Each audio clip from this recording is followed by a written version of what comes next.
This is Talk is Sheep, the official podcast of the Wild Sheep Society of BC, brought to you by Sitka Gear. Come along as we bring conversations that matter to you into the high alpine. This episode is sponsored by our conservation partner, Precision Optics. Thank you Sitka Gear and Precision Optics for investing in healthy wildlife and sustainable ecosystems.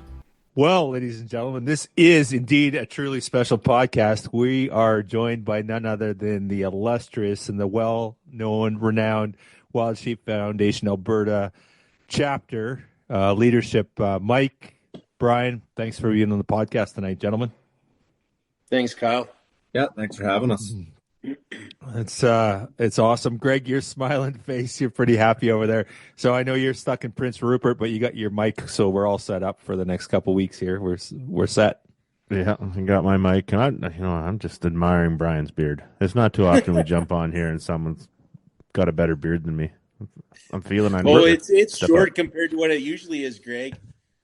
I knocked about 5 inches off it before our banquet here a couple weeks ago, so I'm feeling pretty short right now. There you go. And then Mike's just usual power mustache the past little while here. Yeah. And Kyle's baby face. So I don't know what's going on. Yeah, we're gonna name this one Outbearded.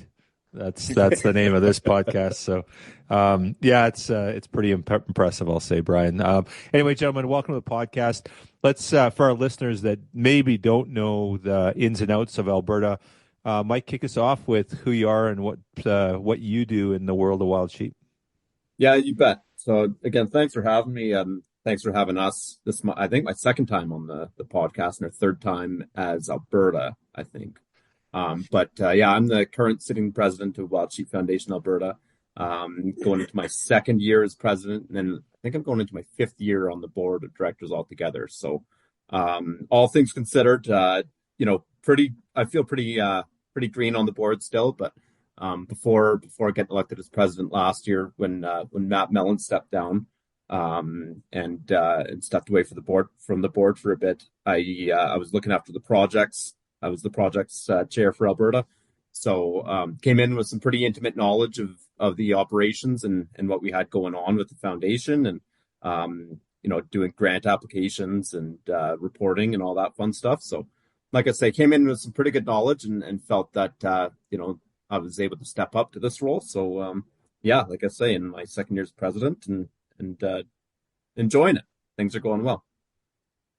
Awesome. Well, congrats on that, Mike. And I had the privilege of coming out to the show here a couple weeks ago, and man, you guys just smashed it. So hats off to you and the team for just putting on a phenomenal show. And we're going to jump into that here in the next hour and a bit, but got some new leadership on the board as well. Certainly not new to Wild Sheep Foundation Alberta, but certainly new to that VP role. So, Brian, welcome to the podcast. Yeah, thanks, Kyle. Yeah, definitely not new to Wild Sheep Foundation Alberta. I'm probably like the old guy on this board as far as experience goes. I think I was figuring out the other day, and I think I'm about 14 years I just wrapped up on the board total now. But, I just got elected VP at the last banquet here, and it's a role that I haven't done before. I was treasurer for probably 8 years before that at different times. But, no, I'm excited to have a different role. Not that a lot of stuff will change. I'll still be the guy running around at the banquet that you see but never hear from. But, although I'm going to have to be a little more public now, but I'm excited for it.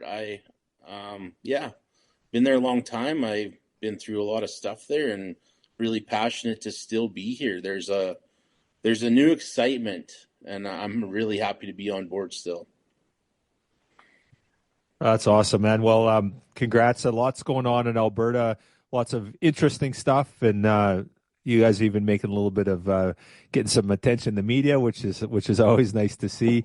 Let's start off with a little bit of, you guys just wrapped up your show 2 weeks ago, and I had the pleasure of coming out and attending that. And man, just the energy and vibe in the show was just phenomenal. Like, just everyone was excited to be there. You crushed the live auction. You guys are giving Reno a run for its money. Greg called me and he's like, do we have to worry down here in Reno? I'm kidding, obviously, but it was such a strong auction. Don Stevenson's still floating on cloud nine with his $10,000 knife auction. Let's hear it from the organizer's perspective. How do you guys feel it went? And I know you're back in Red Deer after a year in Calgary. Chat a little bit about that for us. I'm going to let Brian take this one. He's been to way more of them than I have, and he's seen all the successes and failures. So I'll let him tackle this one. Yeah, one of the big excitements is we're finally back home. We've been on the road for 2 years. Red Deer and area has been home for us for pretty much forever. But there was a change of ownership at the venue, and we spent 1 year in Edmonton and 1 year in Calgary. But this year we finally got to come back, and hopefully it's going to be our home for a while. I definitely think that was part of the excitement for the weekend. People are really excited to be back in that location. It's just nice and central in the province, small city, easy to get around in, and just, really good vibe there. It was exciting to be back. This year we did something a little different. This is the first year we've ever tried a 2-day vendor haul, and so that was new for us this year. I got the note from the girls here this afternoon, and we put 2,500 people through our vendor haul in 2 days for our first year of running it as a vendor type trade show thing. So I feel like that's not a bad start. I think it was fairly successful. But run our new normal program. We're running AGM Friday afternoon, which our attendance maybe could be higher, but the people that are there care, and the AGM was well received. I think there was not a lot of questions. It was fantastic. Shared a bunch of our project information, all of our information, and it went well. Friday night social, we've been doing that for a few years now. This year, our space was just really great for the social. I think we had just over 300 people in there, room to work around, had the pack horse race, had a backpack race, just a lot of fun. Guys coming to visit, get together, see people they haven't seen for a year, and just a lot of fun. Friday night was fun this year. It was good. It was definitely buzzing, and I didn't really get a bunch of time on the floor on the Friday. We were a little bit late getting into to Red Deer there, but the vendor experience on Saturday was awesome. There's lots of people through. Had a really good selection of vendors. That was cool. Some great product there, and it was really, really buzzing in there. There was some booze flowing, which always helps things out. So that got us all primed for Saturday night. But it was awesome. It was lots of fun. And on the Friday night social, it seemed like you said 300 people. I would have guessed there was more. It felt like there was more people in there. It was a good group of people and having a really good time. So great feeling. Yeah, you betcha. I was happy with it. And our vendor hall, we did have a good organized, different amount of people there. We did have a bar right in there, so you could enjoy everything all at once. And I think it kept people there, and hopefully next year's bigger and better. Should be good. But rolling into Saturday. On Saturday, we have our Life Member Breakfast. I know you were there for that. I think we had about 110 people in the room, and that's probably our biggest Life Member Breakfast yet. I mean, I think we have over 600 Life members, so that's a decent turnout for our breakfast. Yeah, it was awesome. The only thing I'm going to complain about that is when you drew those set of binos, you didn't draw my name. That was my only sort of complaint about the whole deal. But other than that, it was perfect. That's good. Yeah. So then the vendor booths went on all day Saturday. So you leave the Life Member Breakfast and you could go to the vendor hall all day Saturday. And then our banquet kicks off Saturday night. I think the doors opened about 5:45, and there was no lineups getting in. It was the girls had it dialed with a venti and how that system worked to get people in the door. It was extremely fast. I think probably put 850 people in there in about 20 minutes. Yeah, it was awesome. And as the end user, there was zero complaints. It was just a really good vibe. Your speakers were awesome. You had some really awesome messages that were shared, and And Mikey did a phenomenal job of hosting. It was did a great job there, great messaging. That was just really, really good feeling. That was a great show. Yeah, thanks. So we're really proud of how that went, and we've talked over the years, especially with moving around, different ways that you can improve and try different things. And we kind of went into this year going, well, let's do what we've always done, but let's perfect it. Make a few little changes, and let's just have it go smooth for 1 year. And yeah, we felt we did that. And the two Brian keeps referring to, and the two women that we brought on to help plan this year. I wouldn't even say help. They basically planned it and kept us in line and responsible, financially, to Becca and Emily, and they were just fantastic. And I don't know if this is the first year, Brian, but certainly the first year in a long time that we opened the doors, and every dollar raised over the weekend went to fundraising. We were basically even with ticket sales coming in. So every dime spent over the weekend was not to put on the event, but it was actually to, go towards sheep conservation efforts, which is huge. That's what our membership wants to see, right? Yeah, you're right. Budgeting was on point this year, and we went in there in really good shape. So yeah, the event was just a really great success from there on out. We weren't worried about anything else. So yeah, I think we had just over 1,000 people in the room on Saturday night, and there was a lot of excitement. The room was pretty electric in there, and I think everybody really was happy to listen to everybody speak. The awards were a big hit. Don Stevenson got our first time ever Longtime Conservation Partner Award, and there's not very many times that Don won't speak, but I could not get him to say anything after I gave him that on the stage. Yeah, it was super cool. He was just so well. He's still flying, man. Like he's still posting crap on social media.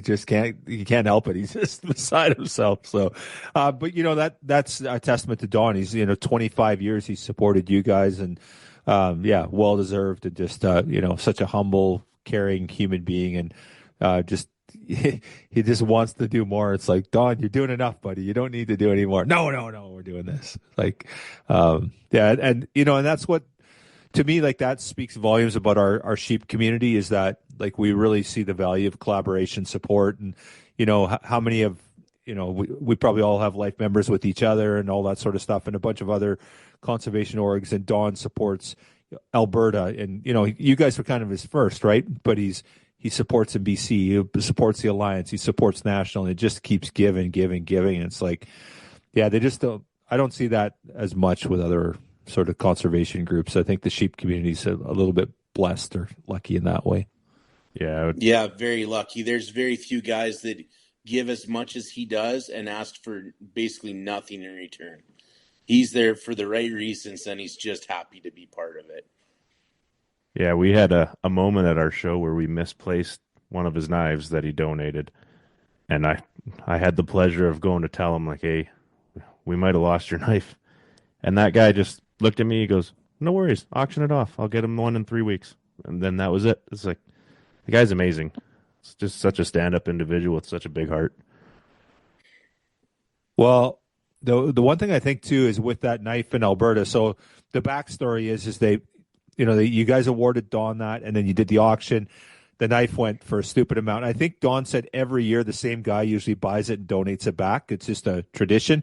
I think this year it was a different guy did that and donated it back. And what Don does is he goes and finds the guy that donated it back, and then it auctions again, and that's where it raises all this money. But he always builds that guy a knife, right? And it's like, man, like, who does that? Like, most guys aren't doing it for the knife. They're doing it for the recognition. Not that they don't like the knife, but they want to support, not the recognition either. They want to support the organization. And Don's that guy that goes out and finds that person and builds them another knife. It's just like, my goodness. Yeah, I think the first auction, I think it went for 6,000, and then it was donated back, and then it went for 5 the second time. So that, like you say, it ended up turning into 2 knives because of Don's generosity. But that one knife, theoretically was brought in 11,000 for us, which is just amazing. Yeah, awesome. Yeah, so I think at the end of the day, just rough numbers we kind of calculated. I think we had our best net ever at that show. I believe it was around $230,000. We pulled in fundraising over that weekend, which is yeah, pretty substantial. Obviously, we're pretty excited about it. Boys, I think we raise a toast to Alberta Wild Sheep and to the generous support of your membership and to the leadership team that put this all together. So here's to Alberta Wild Sheep. Cheers to the board. Cheers. And you said it, Kyle, about our membership. I mean, the passion that we see in that room, and Brian touched on it, the energy, and we have the same people showing up year in, year out, even if it, people like me that can't afford to spend $6,000 on a knife and then donate it back. We have the same supporters that come in every year, and that's why we're able to keep that energy up and keep, put 1,000 people in there. And our membership definitely goes above and beyond for us. Well, that's awesome. And I think it's a testament to the passion for the resource. Obviously, that's part of it.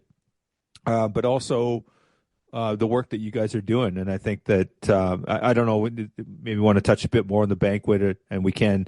But, you guys are doing some really incredible work for the wild sheep resource in Alberta. Done a ton of work on the disease file and a lot of stuff going on. And of course, we're always the butt end of, in the media and all that kind of crap. We're always getting beat up, but it's you guys that are out there putting wild sheep on the mountain and making a difference for the lifestyle and the things that are really important to us. And I thought it was great. I commend what's going on over in Alberta with your leadership on the government side. You've got a minister, Todd Lohan, that just really, to be frank, gives a damn. You've got a premier that she did delivered a message. She wasn't there in person, but had a really poignant message supporting what you guys do. Blaine Culkin's conservative MP out of local to the community there, but he was there and spoke. It just speaks volumes to the passion and then the support you're getting from the government too, which is really encouraging to see as well, because it's not like that in every province, I can assure you. No, and we've been through our battles here where we haven't had a lot of support. So it is really great to have the crew in the government that we have right now. It's fun working with them. Yeah, absolutely. And right down to the biologists. I don't know, Kyle, if you saw on our seminars on Saturday, but Grant Chapman, our provincial big game specialist, he's just quite frankly, a brilliant guy when it comes to wildlife and conservation and habitat, and hearing him speak and his passion about Alberta wild sheep and our provincial animal. It's he's done some presentations down in Reno as well, and I never get sick of hearing him talk about sheep, and he breaks it down to it's all data, it's all scientific data that he uses to come to these determinations on decisions for our animals in the province. And seeing the graphs that he's able to put up there and explain why decisions are made or not made potentially, that's just worth its weight in gold, in my opinion. Well, the one thing that's cool for me about Alberta is kind of old school, in that the fact that the people running wildlife there are actually hunters, and that doesn't happen everywhere. And I don't mean to be super critical, but hunters get it. They understand it. They understand the consumptive aspect of it, and they certainly understand how important it is. But you start right at the top, and you've got Minister Lohan, who's had an outfitting business. He's a hunter. He's dyed in the wool, supportive of the community. Matt Besco, Matt's phenomenal. You've got Grant, who's an insane hunter. These guys are really passionate about hunting and about the resource, and I think that's what makes the difference, in my opinion. These guys, they get it. They want that legacy. They want their kids and their grandkids to be able to go out and do what we all love to do, and it's pretty cool. Yep, no, I completely agree. We don't take it for granted. That's for sure. We know what other jurisdictions can struggle with, and as Brian said, we haven't always had this luxury of being able to work on projects collaboratively with the government and achieve our goals and have them help us. There's has been roadblocks or speed bumps in the past that are tricky to navigate, and right now we really do have that support, and that's huge, as you guys know, for being able to actually get stuff done, because we can't just go out there and start lighting fires on the mountains as much as we want to and think that we'd be able to. You need that support and that buy-in, and we're seeing that. We could talk about it after, but we have a burn that we've been trying to, how long? It's almost 10 years that vegetation management strategy has been in place, and finally in the Ribbon Creek prescribed fire, which is in Kananaskis, kind of southeast of Canmore there. Where that fire guard is finally completed, and it looks like, if conditions allow, then we're going to be able to, do the first part of that burn, which is, I think, about 260 hectares in some of the most prime winter range in Alberta for bighorn sheep. And once that one goes off, we're going to be able to do about 3 more burns after that, which will create just amazing habitat. And so we're really hoping that is successful, and that the public image of wildfire maybe is transitioned a bit from it is a valuable resource as well, and hoping that can gain some momentum to get some additional ones off. Is this Ribbon Creek burn, is that a spring burn that's going to happen next kind of 6 weeks type thing, or what's the timelines on that?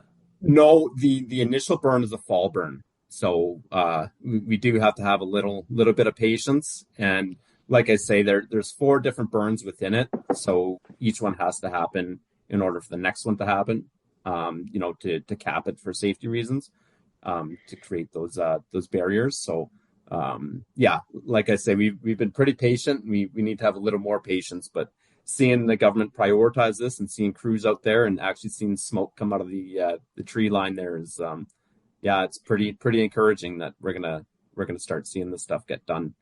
Because everyone on this call knows that we can talk about predator management all we want. We can talk about whatever when it comes to conservation, but habitat, that checks most boxes, and that takes care of a lot of issues that we're seeing out there. Yeah, for sure. Just go down the rabbit hole just a little bit and baiting you guys in here, and I'm sorry, but I'm going to do it anyway. With the transition of government, obviously you had an orange government, now you've gone blue. Have you noticed, like, obviously with Todd's leadership, you've had somebody there that's a hunter, he really cares about it. Do you think, like, the political party, we haven't had a change in political parties in BC here for a long time, so I've even lost track of the difference, but have you seen sort of more of a motivation with government to get more projects done and more support for what you guys are doing with the new government, or not necessarily? Oh, absolutely. Like, I've been here for 14 years, and there's been times where there was no support from the government, and just literally no collaboration with them. You just hit a roadblock when you get there. So you can do what you can do, but there's none of these big collaborative projects happening. It's just, you're met with deaf ears, and there's not a lot you can do when you don't have support of government. The wheels turn really, really slow, and you can just do what you can do. And it's not these big projects that we're trying to get off the ground right now. I can tell you that for sure. So no, it's huge. Todd and the government that we have right now is phenomenal to work with, and the wheels roll a lot faster, and they're just as excited for these projects as we are. Yeah, it's really fun.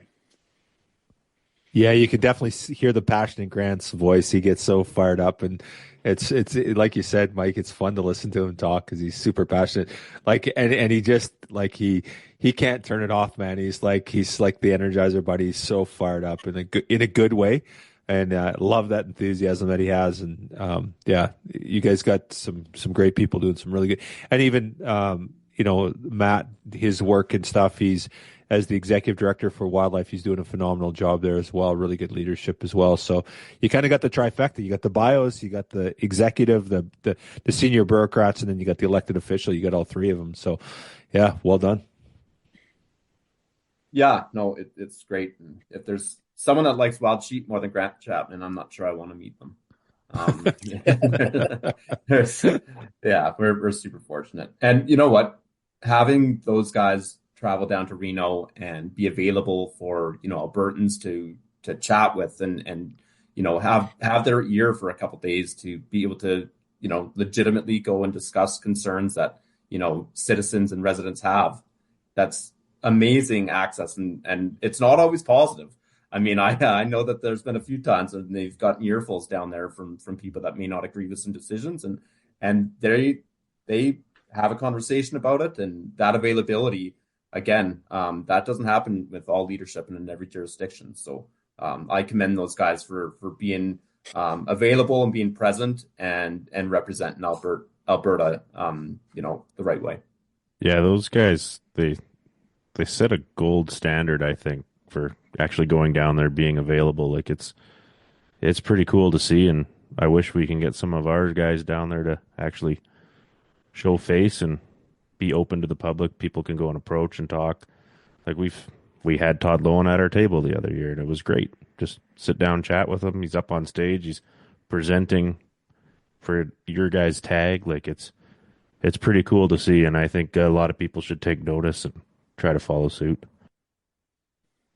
One of the things that blew me away was at the show was at the end of the night, Todd was hauling like you guys had, but you got to recognize what happens in Alberta. Like you got all those cattleman rams, and the Alberta resource is just like the history of bighorn sheep. And you guys held the record for years for good reason, because you had the biggest sheep, and now there's some competitors out there, but effectively they're Alberta sheep anyway. They just transported them and they put a Montana name tag on them or whoever else. But these cattleman rams that you guys had sitting up there was 30 rams, and again, I think Todd and Matt were responsible for resurrecting those. They were in the bowels of the legislature in Edmonton, from what I understand. But there was Todd at like 1:00 in the frickin' morning. Minister Lowen, sorry, I shouldn't be disrespectful, but I know him on a first name basis. He's carrying these freaking rams out by himself, and I'm like, is this guy the minister? Like, ministers don't do this shit, man. Like, this guy is insane. Like, I'm like, I want this guy for my minister, right? Phenomenal, just a phenomenal human, and like super passionate, and just a down to earth human being. And it's really, really cool. Yeah, no, absolutely, and I think talking with Grant about those ram heads that we have there, those were kind of all over the province in sea cans, and they're most of them are from cattlemen and mine pickups or whatever it may be.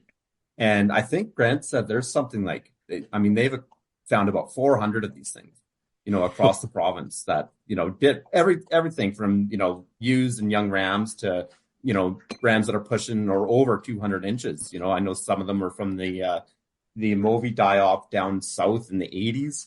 And, some of the pictures of these rams are just like nothing we've ever seen, or nothing we've certainly seen in about 30, 40 years. So yeah, we've actually, and I think Brian can touch on this a bit because he had the idea years ago, but we've kind of got an interesting project that we're working again with the government on to make use of some of those ram heads. And Kyle, you saw the trailer in the room over the weekend, but I'll let Brian touch on kind of what's happening there. Yeah, years ago we had an idea to come up with an education trailer, a trailer that you could go through, visually see rams. You could learn about how to check the legality on them, learn about aging and stuff like that. But it was never really in our budget. Like, it was a hard proof to membership that these are responsible use of your dollars to buy this trailer, and then the timeline to set up the training, to have the education fact of it. But we were very fortunate this year that Deb Solomon reached out to Mike, and her husband had passed away, and she really wanted to have a meaningful project that she could donate some funds for in his memory. So the trailer idea got resurrected, and she was on board with it 100%. She was very excited about it. So yeah, like, that trailer's there because of Deb's generosity and the wrap. Like, yeah, she's behind that project 100%. So now we'll work with Grant and get obviously some monster rams in there, but also the rams that we need for education. Show the difference of a tight curl, a loopy curled ram, be able to tell what's legal, what isn't, how to judge age. It's going to be a really great educational tool that, was 100% donated basically. It's an easy sell. It's a very easy sell to our membership, and it's going to be very valuable. And you guys are doing that all across the province, Kyle. You guys are doing your courses on aging rams and stuff. So this would be very similar, but in the Bighorn world on our side. That's awesome. But the question, and this is really the important part, is who gets to store that frickin' trailer? That's the question, right? Right now, it's sitting over here at Scott Farms, and I'm proud to look after it. That's awesome. It's as safe here as it is anywhere. I can tell you that for sure. Yeah. You think about that. You put 10 of those 190 plus inch rams in there. That trailer is worth a lot more than the trailer itself, right? So you make sure you get a couple of good security systems on that bugger because somebody's going to be keen on it. Yeah. If it goes missing, you'll start looking at like some of the sheep hunters in the province are like, yeah. Yeah. Well, with that wrap on it, that's a hard thing to sneak under the radar. I think we did that trailer justice for sure. We got 2 pictures from Rod Sinclair and one of Darren Epps wrapping that whole thing, and Alberta Rams taken by Alberta photographers. So it's it looks pretty good, but it'd be tough to sneak away. That's for sure. Pretty noticeable on the highway. I think Brian got a few honks and thumbs up when he was first taking it back from the graphics place there. Yeah, I've put quite a few miles on dragging that thing around just from getting wrapped and stuff, and you'll see somebody that'll follow you for quite a while looking at the back door. Then they pass you looking with the old head turn going as they go past. Yeah, no, it's pretty cool. That's awesome. So I guess it's an educational aspect. You talked a lot about the horn aging and stuff aspect of that. Is there going to be a youth component at all to this whatsoever? Because you guys, when I think of youth, I think of Alberta. You guys do a phenomenal job. We have a lot that we can learn from you, in my opinion. You guys have done a phenomenal job with your youth camp and your youth outreach. And to me, you guys are one of the leaders in our space on that. So is there any component for youth on that? Well, what the original idea of the trailer was to take it to hunter education courses and stuff like that. So, yeah, I mean, absolutely youth will be involved in this. I mean, I think generally we would use it for the similar reason that you guys are in BC right now, but youth would be a large portion of what we would want to use that trailer for. Youth is so important, and we've felt that way for years now. I can't remember when we had the first youth camp and the first youth hunt hosted, but it's a long time ago now. Yeah, awesome. So you guys going to chat about some projects? I know, Mike, you're super passionate about it, and that's how I came to know you through the Wild Sheep Foundation Alberta. We got on a Zoom call and never really knew you, and then you start talking about projects. I'm like, sit down, boys, and listen to the master speak. Oh, you're very kind, Kyle. Go ahead, Mike, actually. What's that, Brian? Like I'm taking over the project's coordinator role from Mike gradually here, but he is super passionate about these projects, and especially the Grotto Mountain one. So why don't you start with that, Mike, and go with it? Yeah, sure.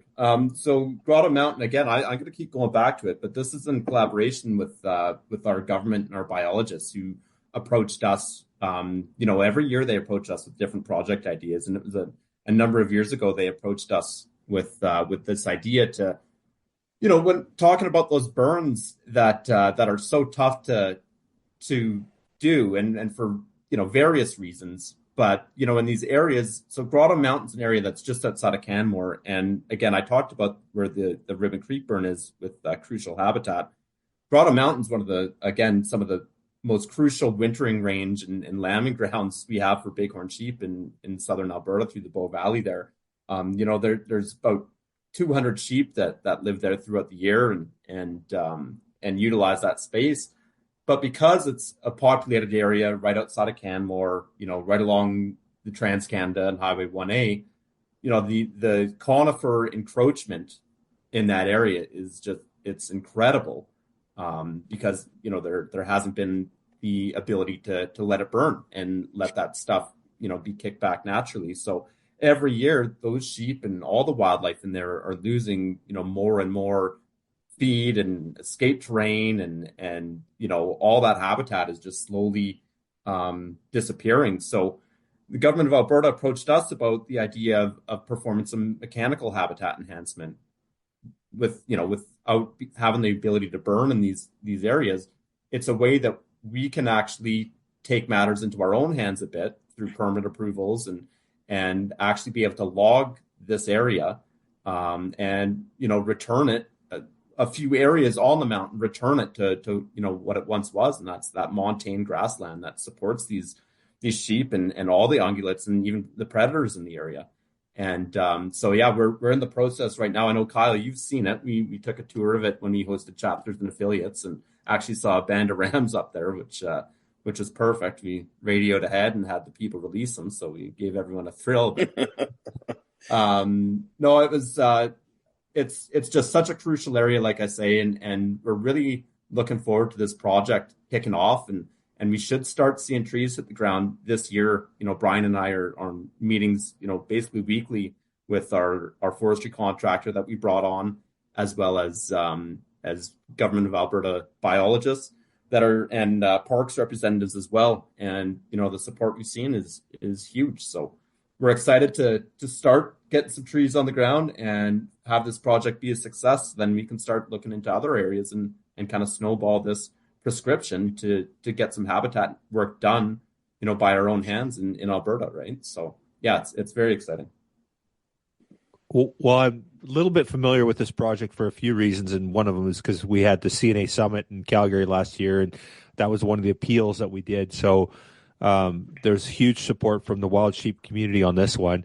But a couple things that took away was there's almost 200 bighorns that use that habitat, so it's a big deal.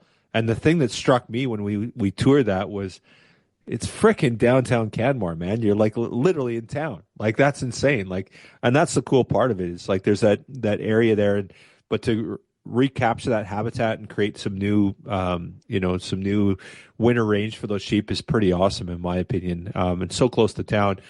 And I think the cool part for me is that, like, if the general public cares about the sheep, everybody cares about these sheep, right? It's like if hunters care about them, it's like, yeah, hunters care about them because we know what the narrative is around that. But when people in town start caring about them, that gives you hope for the future that like they're going to do extraordinary things to try and protect them, other than trying to ban you from hunting them, right?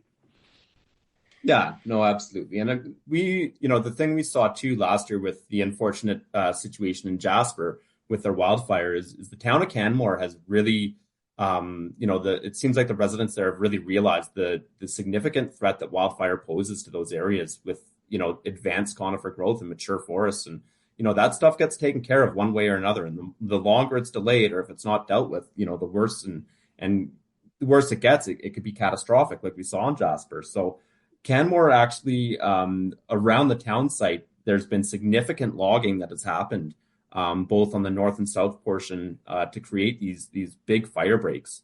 We all hear about fire smarting, and that's great in these small communities where, if there's an ignition on the ground, you're taking away ladder fuel to, prevent that fire from getting into the canopies of the conifer. But once a fire is ripping, like they do in those areas in that, shallow soil, and it dries out so quick, they're hard to stop. You need a massive break in fuel. So we definitely saw, I can't say that the project wouldn't have been as supported about 3 years ago before,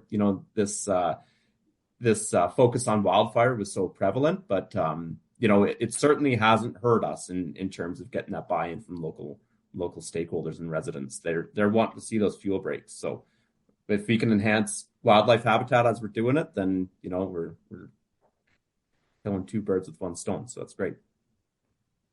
Awesome. Well said. Do you have timelines? Is that mechanical clearing? Does that look like it's going to go forward this year possibly, or is there a delay on that? Like any project, I mean, especially when you're dealing with multiple stakeholders, and like you said, Kyle, it's basically right in the Canmore town site. There's always going to be, speed bumps. I wouldn't say we've hit any roadblocks, which is good. But in terms of timeline, last conversation we had, we're still working out a few details with consultation, but we're looking at definitely being able to start cutting trees in 2025. That's awesome. That's great news. So in terms of upcoming projects and stuff like that, where do we sit? So we had all that stuff go down with, I guess there was the disease stuff going on. I wouldn't call it necessarily an outbreak or whatever, but you guys contained it very quickly.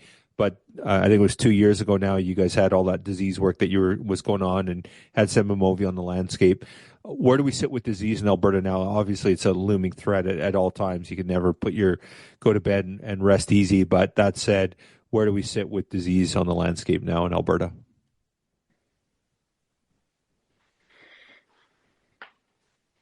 Yeah, we still have the ongoing Movie project for sure. We still have a bunch of collars out there on the landscape, which actually, though, that collaring project that was initiated before that outbreak was key to limiting the spread of that. Well, to finding out where it was located at and what the risk was in the populations around that. So yeah, we're definitely still in that. There's still Movie testing going on. This year there was a push to have harvested ewes tested for nasal swabs, and yeah, we actually had a little bit of buy-in on that this year with a little bit of an incentive that we were giving to get some samples in. So yeah, Movie's not going away. We're 100% on top of keeping that testing going on, and yeah, that's probably the biggest threat to wild sheep anywhere. Really, is a disease outbreak. In terms of the prevalence in our wild populations, though, as it stands right now, we are not aware of any Movie positive or Movie situations with our wild sheep in the province. So again, touch all the wood, but yeah, it's right now we're Movie free as far as we know, and like Brian said, we've got a lot of programs and initiatives in place to try to make sure that we maintain that. Just out of curiosity, what were you guys doing to incentivize, and are you doing it this year? Anyone that's listening that might be going sheep hunting this fall, what were you guys doing to get these results in? We had so go ahead, Brian. Go ahead, Mike. It's all right.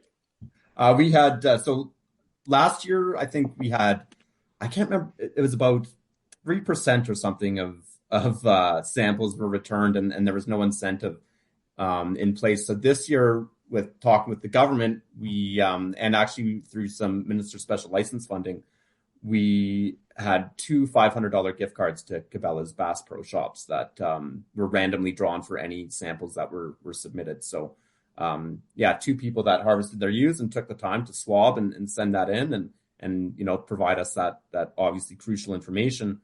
We were actually sending emails out this week trying to figure out how to get them their $500 gift cards. So the idea was a range finder or something like that. And I said, well, hunters are finicky with their brands. So, you buy in one brand, they might not like it. So I said, put it in their hands. And the uptick in participation was significantly greater this year. And we're hoping that, we're going to do the same thing next year and throw around a few more ideas, maybe to get some more interest. And, but yeah, we were pretty happy with that for sure.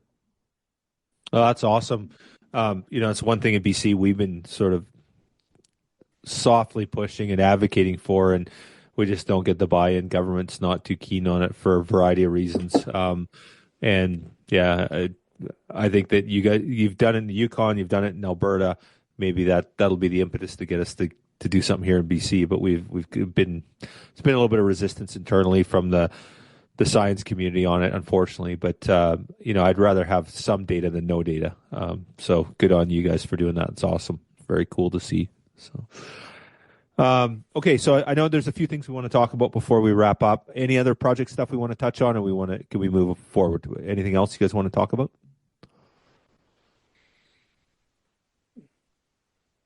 We can move on if you want, unless you got something, Mike, that you want. Yeah, no, we've kind of touched on our major projects going on right now, the mechanical clearing, and looking forward to hopefully that burn going off, and touched on the collaring. I know that's what we talked about last time I was on, Kyle. So nothing nothing we can report on right now. Anyways, hopefully in a few weeks we'll have some information on some funding that we've gained that we can touch on at some point. But yeah, right now that's kind of what we got going on.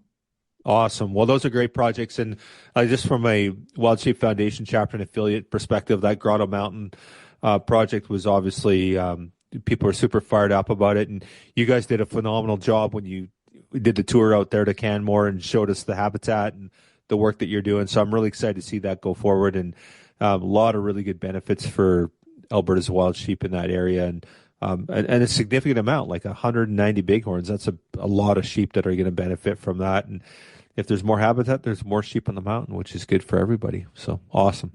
Yeah, super pumped. Okay, so had the big fundraiser. That's in the rear view, and we're looking forward to the summer. And you guys got some fishing on the Bow River, some fly fishing, and that just looks like an absolutely blast of a weekend. So really excited to hear about this. You guys generously donated a trip to BC, so thank you for including us in that. And there was there was a team for sale in Reno as well. So talk a little bit about what people can experience when they come and check out the float trip down the Bow River in the Rockies. Well, first of all, donating a trip to you guys was the least we could do for letting us steal your idea. Did you steal our idea?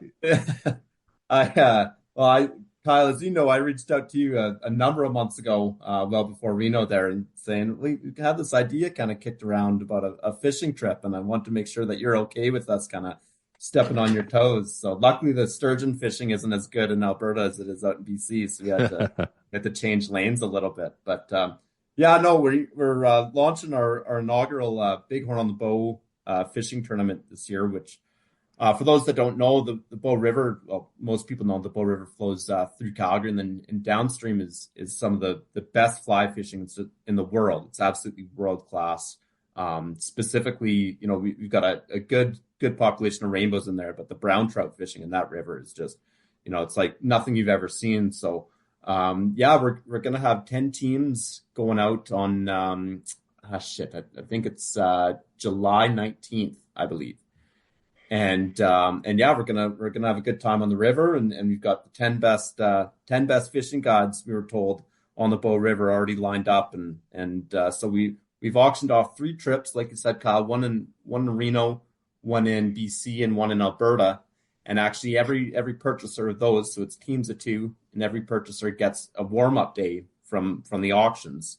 So they get to fish the Friday and get a feel for it, and hopefully get a little appetizer for what's going to happen on Saturday there. And then, yeah, Saturday, have 10 groups go out. We're going to have a bit of a warm-up dinner Friday night. And then, yeah, 10 groups go out on Saturday. Enjoy the day on the river and catch some big fish. We're going to have some awards, most fish caught, biggest brown, biggest rainbow, and then have a nice little dinner and small little auction on Saturday night there, and a little bit of a celebration for the weekend. So, obviously the first one we're kind of getting our feet wet and hopefully first of many. That's awesome, man. I've floated the bow once or twice over the years, and just and fished it, and just the experience of being on the Bow River. You don't need to even have a rod in your hands. Like, it's just world class. Like, these National Geographic pictures you see of Lake Louise and all, the mountainous experience, it's just amplified by that bow float trip. It's insane. And then the fishing's world class, and there's all kinds of wildlife on the shoreline, and then just the whole experience. And then the one thing for us at the Jurassic is that collaboration, right? Like, that energy you feel and the excitement. And, there's a little bit of competition, which is awesome. Like, obviously somebody's going to win that tournament. That all just makes it so much fun. So I'm envious. Like, I definitely got to figure out a way to get out there. There's no way I'm a horrible angler, so there's no way I'm going to win that, especially fly fishing. But just to float the bow on itself, and then to do it with like-minded people, it's just amazing. Well, those guides do a pretty good job of making sure that you get into fish, and so I wouldn't be too worried about that. But yeah, as you mentioned, we are going to have the last 7 teams here available to purchase in the coming month and a half here. So we're just, figuring out the final details on price and accommodations and, where we're going to be eating and celebrating. So, but yeah, like I say, we'll be announcing if you want to join and get your hands on one of those 17s, and we'll be announcing some details soon. Well, I imagine they're just going to, like, if you wait a minute, you're not going to get one because there's only 7 teams. It's the inaugural event, and I don't know how you guys are going to structure it, but for us in BC, we have it like there's a wait list. Like there's people that have been there on the first one. They're always going to have the first right of refusal, right? And we've got, I think Randy and Donna DeBach have been at every single one. And once you get in, you just don't want to get out. So I think the key takeaway here is pay attention to your page, because when those teams go for sale, they're going to go quick, and it might be a long time trying to get in. Yeah, that's the hope. I mean, we got big shoes to fill of what you guys are doing out there. But like I say, it's we'll see how it goes, and we're hoping we've got a lot of people that have come up and are very interested in collaborating or sponsoring and obviously buying a team. So like you say, I think they're going to go quick, and it's going to be one heck of a good time. So, yeah, that's awesome. Have to figure out a way to afford to get one of those teams, because it's going to be epic for sure. So, we keeping an eye out for that. So, what else you guys got going on? I guess Yellowhead chapter has their event coming up here very soon. It's in April, right? Yep, you bet. So they put on their banquet up in Edson. And they actually do a phenomenal job. They don't have near the overhead that we have putting ours on in Red Deer. So they do a really great job of doing some good fundraising. And similar to what we have in Red Deer, those guys up there are very passionate about conservation and throwing their money where their mouth is. So they put on a great auction, and it's a pretty good evening spent up there. And, obviously they're so close to Catamount, which everyone listening to this, I'm sure, has heard of Catamount, and has hopefully been able to get up there, because it's one of the coolest places, in my opinion. If you're a Bighorn sheep junkie or a sheep junkie, period, it's kind of hallowed ground up there. But they've got a lot of stuff going on up there too, in terms of upcoming projects. And Jordan Jacobo, their new president up there, is very passionate, and I think you guys met him down in Reno this year as well. And they're doing a great job in Edson. So like you say, I think it's April 11th is their banquet. And tickets are limited. So if you want to get up there, reach out, and we might be able to get you connected. But if you can't make it this year, it's certainly another one that you shouldn't be missing years moving forward here. That Edson one's closer to my house than both of our events. So all right. Might have to make a commute. Yeah, exactly. I think we have to go support Greg. I think it's crucial that we make it out there. And I'm embarrassed to say that this is my first year being in Alberta, like born and raised in Alberta, and not having been. And it's never like literally we're always like, and typically this is your weekend, right? March 13th. Is this your weekend, or is it the week before? Next year, it's like last this weekend. It's usually the first weekend in March. So right, yeah. And we were the second weekend, so it was always like, and you know what it's like if it's right before. I said to you, Mike, why don't you come to our show? It's like, are you stupid? We're 2 weeks after you. Like, of course I'm not coming to your show. So a little embarrassed that I haven't been there earlier, but it's always just we're always sort of jockeying for position. And it was awesome. You guys reached out and said, what are your show dates this year or for next year? Because you want to set your show dates. So it's always trying to balance that. And we certainly are very cognizant of our other chapter and affiliates where everyone is certainly in close proximity. Like, we're not as worried about Midwest or Eastern or somebody that's kind of outside our circle of influence, but certainly locally, we got to be really, really cautious of that. So, Greg, we definitely got to get out and check out Yellowhead as well. And I'd like to say I'm going to go to Alberta every year, but I don't know if I could pull that off. But I'd sure love to be there because it was so much fun, man. That was such a great event. Yeah, for sure. Brian and I both have promised. Well, one of us is going to make it up to Penticton there next year for sure. One of us will have to bite the bullet. So maybe play rock, paper, scissors on who gets to go. I was bidding on your special table there, you guys, but it got a little out of my comfort zone for next year. So we might just have to buy a wild sheep table for next year. Yeah, awesome.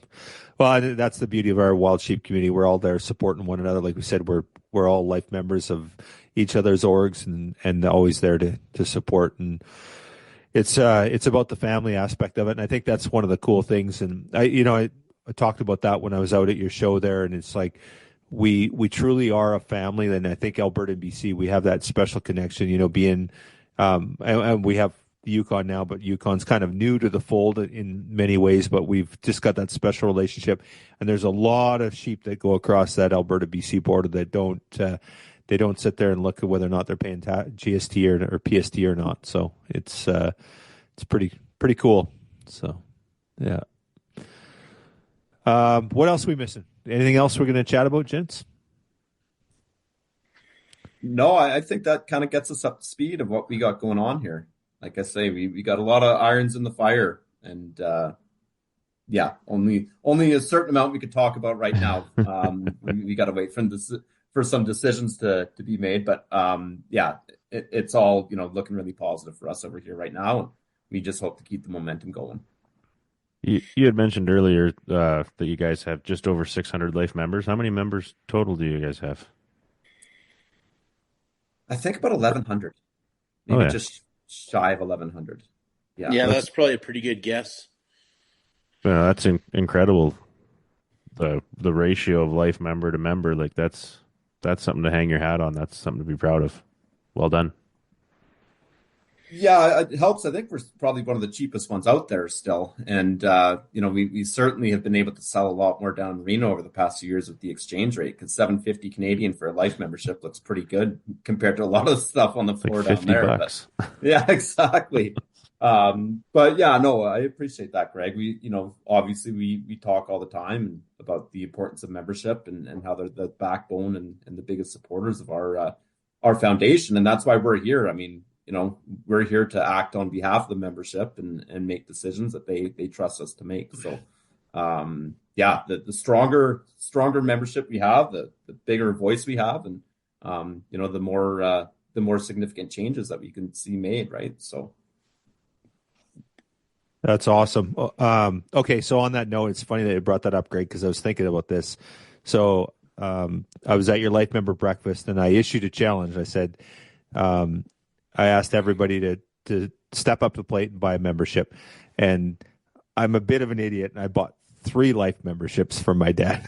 There's a backstory there, and I had to write an email to Mike and Cam. Oh, I'm sorry, guys. I accidentally bought 3 life memberships for my dad. I only want one because and if I could buy 3 and it would triple his lifespan, it'd be worth it. But that's not going to happen. So anyway, you graciously refunded 2 of them.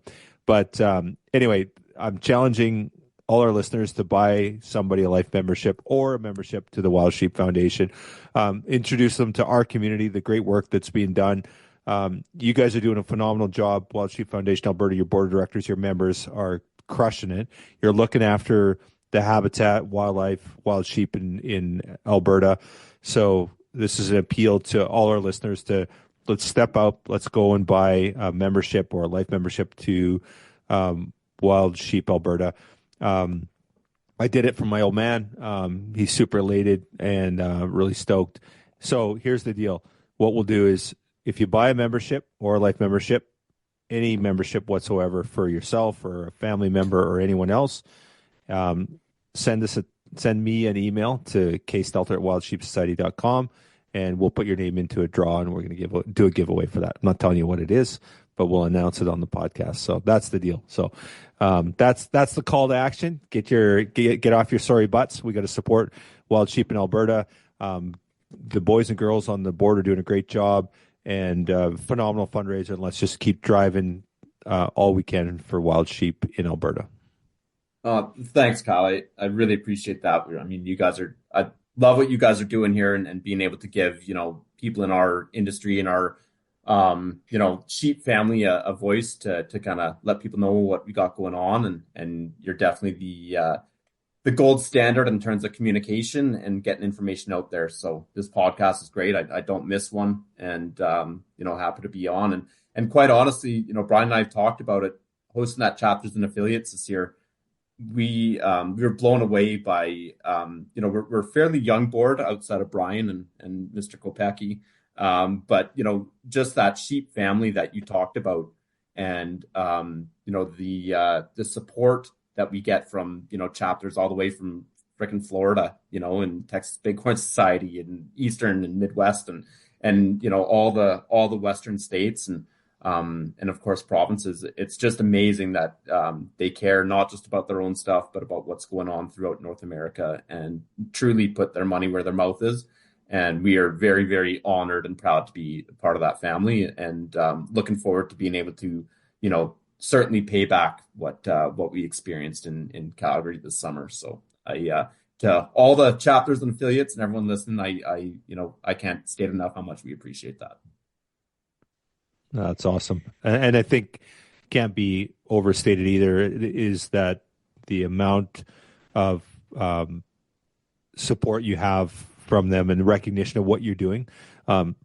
People don't step up if they don't believe in your mission. And so you guys have done it. You proved it. You got proof in the pudding.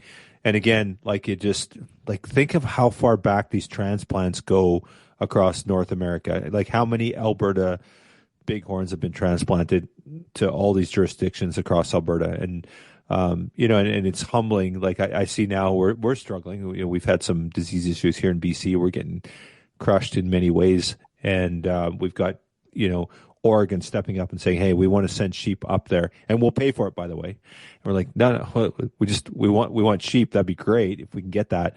And they're offering to pay for it, so it's just, I think that's the strength of what we have. We in the sheep world, we have something very special. I really feel like that there's this collaboration that I just don't see other places. I think as hunters, we could do a better job of sticking together, but the wild sheep community, I'm not going to ever criticize the wild sheep community. I think we do a frickin' phenomenal job.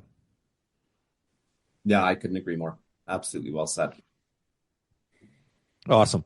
Okay, so where do they go to get a membership? WSFAB.org. Perfect. Okay. Awesome.